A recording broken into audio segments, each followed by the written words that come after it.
Hello students. आज हमारे human reproduction का लेक्चर नंबर 2 है और आज के लेक्चर में हम मेल रिप्रोडक्टिव पार्ट का सेकंड पार्ट पढ़ेंगे। उससे पहले मैं कल का आपको रिवाइज करा देता हूँ। हमने कल क्या पढ़ा था कि बेसिकली टेस्टिस का इंटरनल एंड एक्सटर्नल स्ट्रक्चर क्या होता है।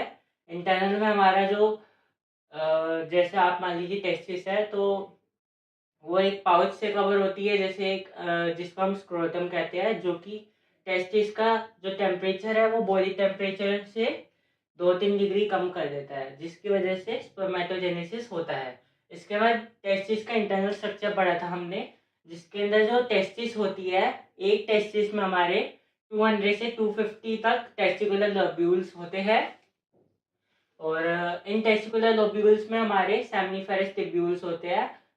जो सेमनीफेरस टिब्यूल्स होते हैं इसमें हमारे स्पर्म बनते हैं और इससे ही आगे जाते हैं।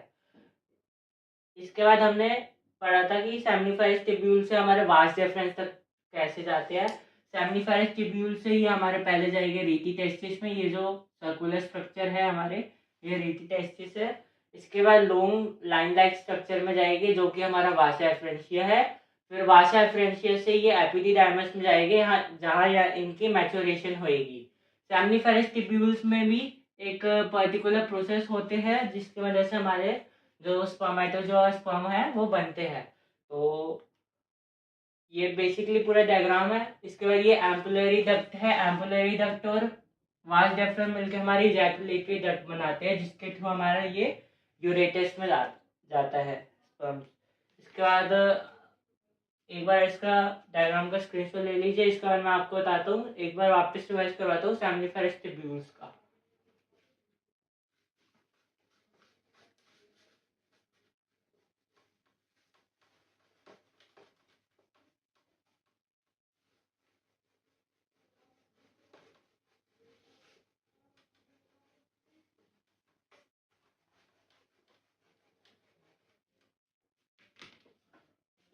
अब मान लीजिए हमारी ये एक सेमनीफेरस टिब्यूल है और इसके अंदर हमारे ये सेल्स है।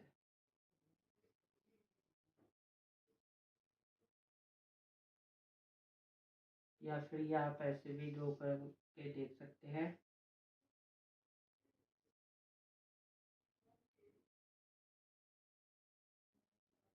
ऐसे कुछ होता है इंटरनल स्ट्रक्चर।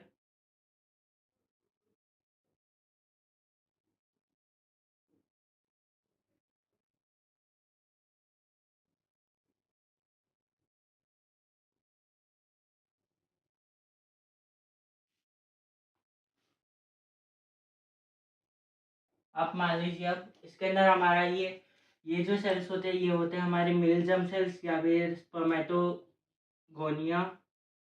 स्पर्मेटोगोनिया फर्दर हमारे प्राइमरी स्पर्मेटोसाइट बनाते हैं माइटोसिस से। प्राइमरी स्पर्मेटोसाइट में मियोसिस होती है, उससे हमारे सेकेंडरी स्पर्मेटोसाइट बनते हैं। सेकेंडरी स्पर्मेटोसाइट में मियोसिस होती है, उससे हमारे स्पर्मेटिड्स बनते हैं और जो हमारे स्पर्मेटिड्स है वो डिफ्रेंशिएट होके हमारे स्पर्मेटोजोआस बनाते हैं, जो कि हमारे ल्यूमेन में जाके स्पर्म बनते हैं। उसके बाद ये एपिडिडाइमस में जाके मैच्योरेशन होती है इनकी। ये हमारा एक पर्टिकुलर सेमनीफेरस टिब्यूल थी। इसके बाद आगे के टॉपिक हमें आज कवर करना है। तो आज के टॉपिक में हम पढ़ेंगे कि कौन सा ग्लैंड का कैसा क्या रोल होता है। तो आप मान लीजिए हमारी ये टेस्टिस थी और ये हमारी वाज डेफरेन है। वाज डेफरेन, ये हमारी एम्पलरी डक्ट है, इसके थ्रू ये हमारी इसके अंदर आ रही है। और यहाँ पर भी हमारी एक मान लीजिए वाज डेफरेन है, बीच में हमारा एम्पलरी डक्ट है और ये नीचे आ रही है। ये हमारा ऊपर हो गया ब्लैडर। ब्लैडर से हमारा आता है यूरेटस। यूरेटस के अराउंड होता है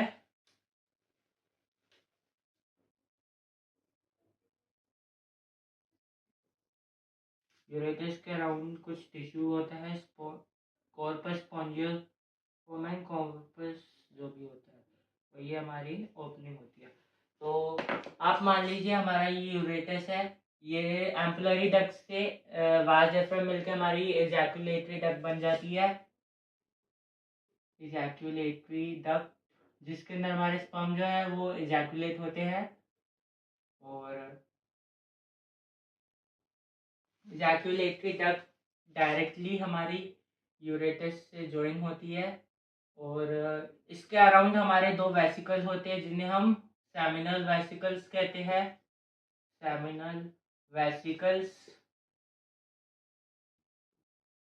इसके आगे हमारे होता है एक बड़ा ग्लैंड जो होता है prostate gland.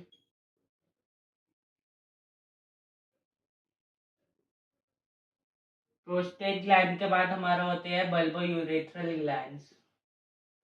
Bulbo urethral glands. तो हमारे ये इजैकुलेटरी डक्ट से स्पर्म यूरेटस में आए, सेमिनल वेसिकल कुछ सिक्रीशन करते हैं जिसके थ्रू हमारा स्पर्म आगे बढ़ता है। प्रोस्टेट ग्लैंड भी कुछ सिक्रीशन करते हैं जिसके थ्रू हमारा स्पर्म आगे बढ़ता है और बल्बो यूरेथ्रल ग्लैंड्स भी सिक्रीशन करते हैं। तो इसमें से सबसे ज़्यादा सिक्रीशन होती है ये 70% हमारी सेमिनल वेसिकल से होती है, बाकी दोनों से ज़्यादा नहीं होती, 20% एंड 10% मान लीजिए आप। इसके बाद आप मान लीजिए जो इनकी सिक्रीशन होती है उसके अंदर हमारा फ्रक्टोज एंड अदर न्यूट्रिएंट्स होते हैं जो कि स्पर्म को जिंदा मतलब वो ताकि जी सके। 72 आवर्स लाइफ होती है उसकी, तो वो जी सके इसलिए उससे न्यूट्रिएंट्स प्रोवाइड करते हैं। इसके बाद ये यूरेटस पे बल्बो यूरेथ्रल ग्लैंड्स के बाद ये हमारा जाता है यूरेटस से ये हमारे जाता है ग्लैंड पैनिस में, जो कि एक स्किन की फोल्ड है। ग्लैंड पैनिस जिसके ऊपर स्किन नहीं होती है, ग्लैंड पैनिस।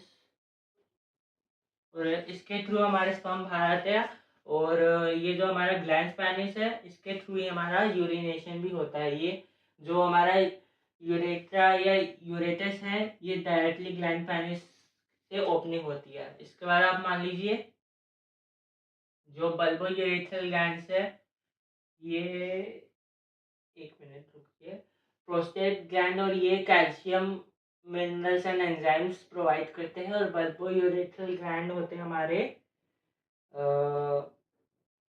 ये कुछ सिक्रीशन में वैक्सी सिक्रीशन में काम आते हैं। बाकी ये हमारा मेजर पूरा मेल रिप्रोडक्टिव सिस्टम था। बाकी इसके बाद हम मेल रिप्रोडक्टिव सिस्टम में स्पर्मेटोजोआ का स्ट्रक्चर पढ़ेंगे। तो इसके बाद हमारा है स्ट्रक्चर।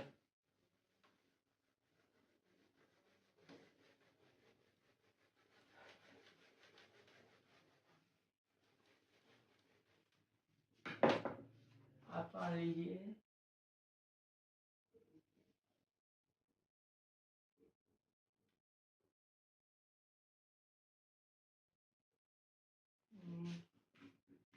पहले मैं टेल बना देता हूँ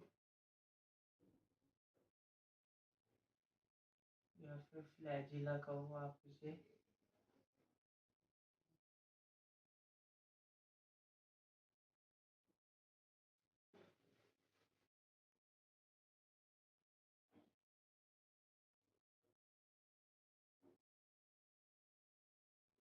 ओके ओके।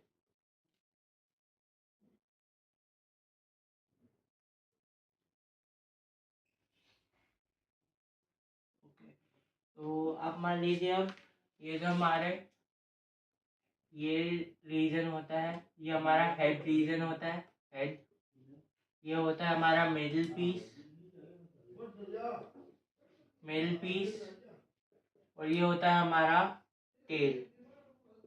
तो इसके बाद आप मान लीजिए हमारा जो हेड होता है इसके अंदर हमारे एक्रोसोम होता है, ये ऊपर का रीजन।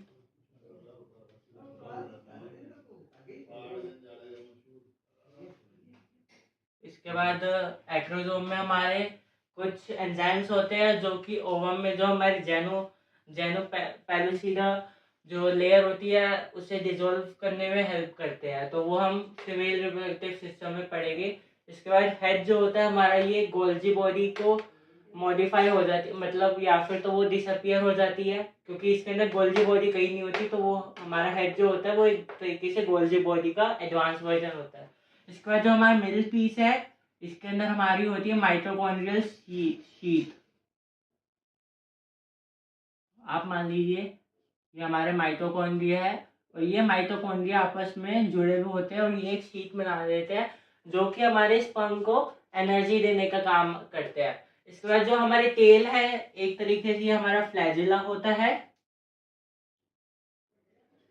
और जो हमारा फ्लैजिला है ये स्पर्म की मूवमेंट में काम आता है। और जो हमारा फर्टिलाइजेशन रीजन है, मतलब फर्टिलाइजेशन होने के बाद जो रीजन अंदर जाता है ओवम के, वो सिर्फ हमारा हेड होता है, बाकी टेल एंड मिडिल पीस पीछे ही रह जाते हैं। आगे इस टॉपिक से एक मिनट रुको, मैं आगे देखता हूँ कि इस टॉपिक पे और कुछ रहता है या नहीं, वरना हमारा male reproductive system second half complete हो चुका है।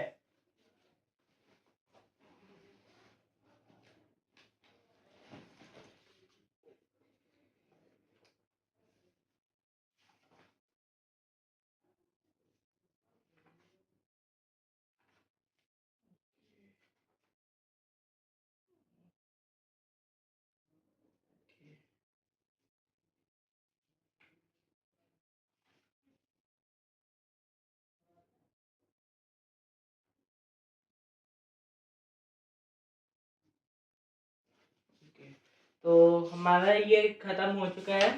और एक आपको एक और बात बता देता हूँ, जो सीमन होता है हमारा, वो होता है जो हमारा सैमिनल फ्लूइड होता है, जो सैमिनल वेसिकल प्रोस्टेट ग्लैंड और उससे निकला है बल्बो यूरेथ्रल ग्लैंड से सैमिनल फ्लूइड प्लस स्पर्म को मिलके बनता है।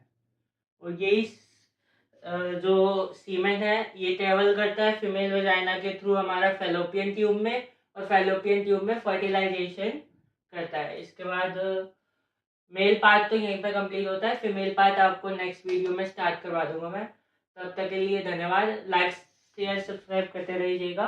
और एक बार मैं आपको वापस से ये रिवाइज करवा देता हूँ आज हमने किया क्या है। तो मेल पार्ट में बेसिकली क्या था सेकेंड हाफ में, कि कैसे वो वैस डेफरेंस एम्पलरी डक्ट के साथ मिलकर जैक्यूलेटरी डक्ट बनाता है। जैक्यूलेटरी डक्ट हमारे जो यूरेटस है उसमें जैक्यूलेट करके स्पर्म डिलीवर कर देती है। फिर जो हमारा यूरेटस होता है उसके ऊपर 3 ग्लैंड्स होते हैं, एक सेमिनल वेसिकल जो कि एक पेयर में होता है, वो सिक्रीशन करता है 70%, जिसके अंदर हमारा फ्रक्टोज कैल्शियम एंजाइम होता है। प्रोस्टेट ग्लैंड के अंदर भी सेम कॉम्पोजिशन होता है और वो भी सिक्रीशन करता है, but less secretion than seminal vesicle.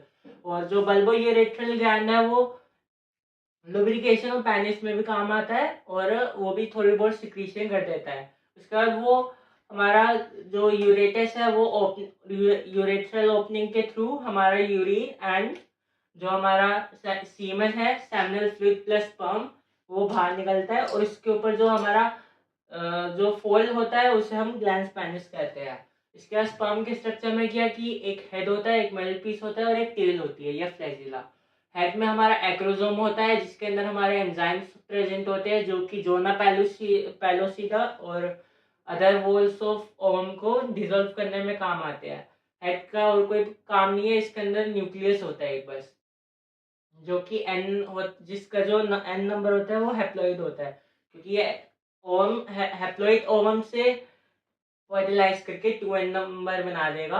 आप सबको पता है कि हमारे अंदर 2n नंबर ऑफ क्रोमोसोम्स होते हैं। इसके बाद मिडिल पीस है जो कि स्पर्म को मेन एनर्जी देते हैं, जिसके अंदर हमारी माइटोकॉन्ड्रियल शीट होती है। और जो हमारी टेल है flagella helps in movement of sperm in the ureters and in the vagina to reach the fallopian tube। इसके बाद स्पर्म में और कुछ नहीं है। इसके बाद आज का टॉपिक हमारा रिवीजन भी हो गई है और कंप्लीट भी हो गया, तो आई होप आप सबको समझ आया होगा। लाइक शेयर सब्सक्राइब कर दीजिएगा। तब तक के लिए धन्यवाद।